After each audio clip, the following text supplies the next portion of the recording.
Nous comptons sur elle pour nous donner des indices sur la façon dont on est passé de la pyramide à degrés à la pyramide classique. Et si vous doutez qu'elle puisse nous aider, c'est parce qu'elle n'avait pas du tout le même aspect il y a 4500 ans. Les experts pensent que les Égyptiens ont d'abord construit une pyramide à degrés et l'ont ensuite couverte d'un revêtement extérieur pour lui donner des faces lisses. C'était la première fois qu'ils parvenaient à créer la célèbre forme pyramidale. Une grande avancée architecturale et technique. Malheureusement, l'expérience s'est terminée par un désastre. C'était une pyramide à degrés. Ils ont voulu en faire une pyramide à face lisse, mais elle a commencé à se fissurer. Elle se serait fissurée à chaque niveau intermédiaire. Mais pourquoi le revêtement extérieur n'a-t-il pas tenu? Pour la première fois, nous allons soumettre ce monument au scanner laser, ce qui permettra peut-être de le savoir.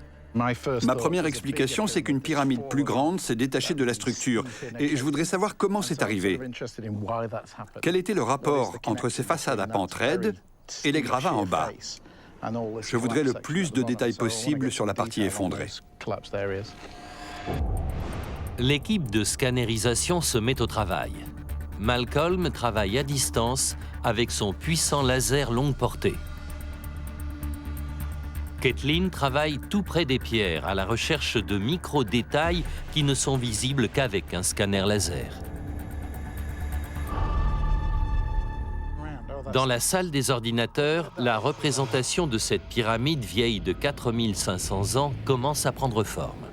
Ce monument n'était pas destiné à être vu tel qu'il apparaît ici. Disons que ce qui reste était la première phase d'un développement en 2 temps.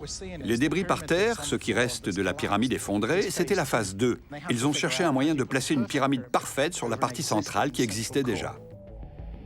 Le scanner laser permet à Steve de comprendre le procédé technique qui a été utilisé. Et avec les données rassemblées ici, il peut repérer les points sur lesquels les Égyptiens de l'Antiquité ont commis de graves erreurs.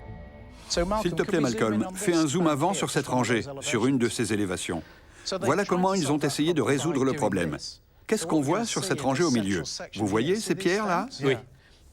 Ils ont ajouté une rangée de pierres en clé de cisaillement pour fixer la nouvelle pyramide à l'ancienne.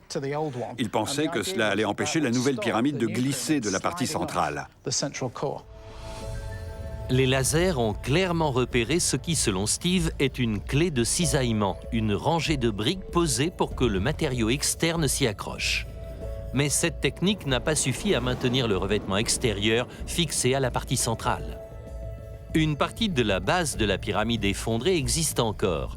En plaçant des panneaux bleus sur 2 faces, Steve peut essayer de comprendre ce qui s'est passé.